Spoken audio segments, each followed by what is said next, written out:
કોળી સમાજ જય માનદાતા ભગવાન જય વેલનાથ. ચિરાગભાઈ સુરતથી ટીમ, નળકાંઠાની ટીમ, કદાચ નામ ન બોલી કે ભીખુભાઈ છે, ધીરુભાઈ, લાલભાઈ, યોગેશભાઈ, રાજુભાઈ બરવાળા. પહેલી વાત તો ભાઈ અભિનંદન બતાવીએ કે એક સરસ મજાની મિટિંગનું આયોજન ગોઠવ્યું છે.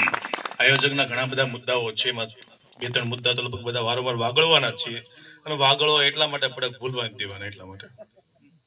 એક મુદ્દો તો એ કોળી સમાજ ઉપર, એ સમજ કોળી સમાજ હોય કે ઠાકોર સમાજ ઉપર હોય, જેટલા બી કેસ થયા છે એ તમામ કેસ પાછા ખેંચવા જોઈએ. એ હળદળ કડદાકાંડ હોય, વિંસ્યા હોય કે લાઠી હોય કે માંગરોળ કે સુરત કે કોટડા, એક મુદ્દો ડન છે. બીજો મુદ્દો કે ભાઈ ઠાકોર કોળી વિકાસ નિગમની અંદર વધુમાં વધુ એટલે કે વસ્તીના આધારે બજેટ ફાળવવામાં આવે. હવે હમણાં ગૃહની અંદર પણ એક સરસ મુદ્દો આવ્યો હતો, ભાઈ એ જે લોન આપવામાં આવે છે લોનને સરળ બનાવો, તો એ એક એનો પેટા વિભાગ પણ છે. અને હજી એક મુદ્દો બી આમાં ઉમેરવા જેવો છે કે જો સરકારશ્રી તરફથી દરેક સમાજને ટોકન ભાવે જમીન મળતી હોય તો કોળી સમાજને કેમ નહીં? ગાંધીનગર, અમદાવાદ વિસ્તારની અંદર એક સારી હોસ્ટેલ બનાવી શકાય વિદ્યાર્થીઓ માટે, જાહેર પરીક્ષાઓ માટે. આ ત્રણ મુદ્દાઓ ઉપર બધા લોકો મથી રહ્યા છે. ચિરાગભાઈ છે સુરતથી દોડી રહ્યા છે, ભાવનગર વાળા છે ભાવનગરથી દોડી રહ્યા છે, ત્યારબાદ માંગરોળથી દોડે છે, વિંછિયા છે, સુરેન્દ્રનગર છે, બોટાદ છે, ટૂંકમાં લાઠી છે. બધા વિસ્તારના લોકો પોતપોતાની રીતે કંઈક ને કંઈક મહેનત કરી રહ્યા છે. આગામી દિવસોની અંદર જ્યારે તમને કોઈ પણ સંગઠન હોય, જો સંગઠનને મહત્વ આપવું જોઈએ, નો ડાઉટ છે, કારણ કે એ સંગઠન લઈને ચાલી રહ્યા છે. આગેવાન હોય, પ્રમુખ હોય, એ માનદાતા ગ્રુપ હોય, કોળી સેના હોય, અખિલ ભારતીય હોય, કોળી સમાજ હોય, યુવા ક્રાંતિનું જે કાંઈ સંગઠન ચાલી રહ્યા છે, તમને જ્યારે મેસેજ મળે કે કોળી સમાજ કોળી સમાજ ઠાકોર સમાજનો કાર્યક્રમ છે, જો તમે કોળી હોવ તો ત્યાં આવી જાવ. એની ઉપરથી કહીએ કે જે વ્યક્તિ કોળીનો નથી એ કોઈનો નથી, જે વ્યક્તિ લોહીનો નથી એ કોઈનો નથી, અને જે વ્યક્તિ સમાજ માટે નથી આવી વ્યક્તો સમાધિન પર ન જવું જોઈએ. ઘણા બધાને બહુ આમ ક્લિયર વાત કર્યા જેવી છે. ઘણા બધાને રેશન કાર્ડની અંદર કોળી સાથોસાથ રાજકીય પાર્ટી લખી ગઈ છે. ઘણા લોકોને રેશન કાર્ડ સાથોસાથ કોળી સમાજ સાથે સમાજનું સંગઠન લખી ગયું છે. તો આની ઉપરથી સમજવા જેવી વસ્તુ છે કે ભાઈ ચલો ચિરાગભાઈ સુરતથી આવ્યા, એ તો એમનું સંગઠન લઈને આવ્યા છે.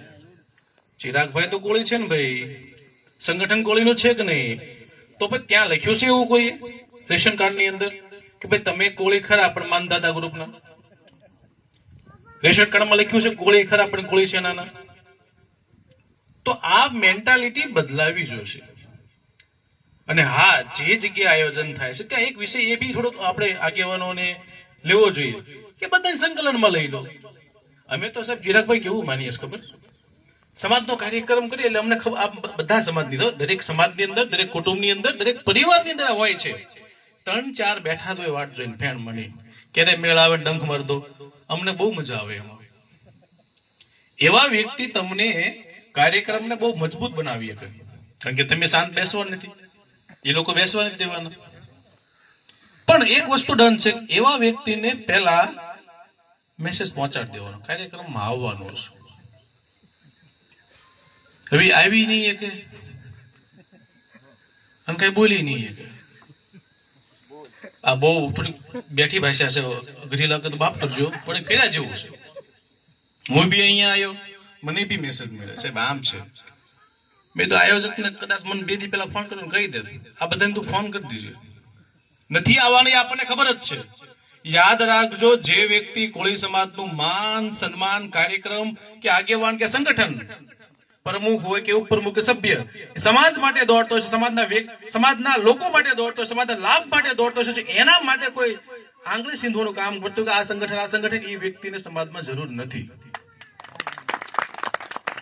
રિયલ વાત છે. સમાજ માટે જાઓ છો, આવવું જોઈએ.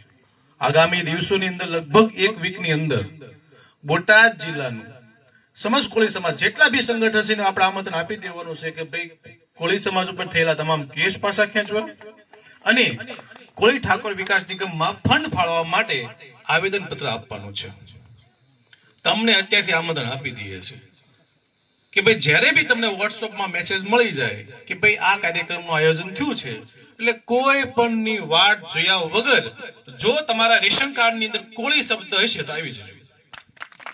જય હિન્દ, જય ભારત, જય કોળી સમાજ. આ ટીમને બહુ બહુ અભિનંદન કે સુરતથી અહીંયા પ્રવાસ કરી રહ્યા છે અને અભિનંદન આપ લોકોને કે આ તડકામાં તમે લોકો આવ્યા છે. વિશેષ આ બરવાળાની આખી ટીમ જેને આયોજન કર્યું છે બહુ સરસ કાર્યક્રમ કર્યો. જય હિન્દ, જય ભારત.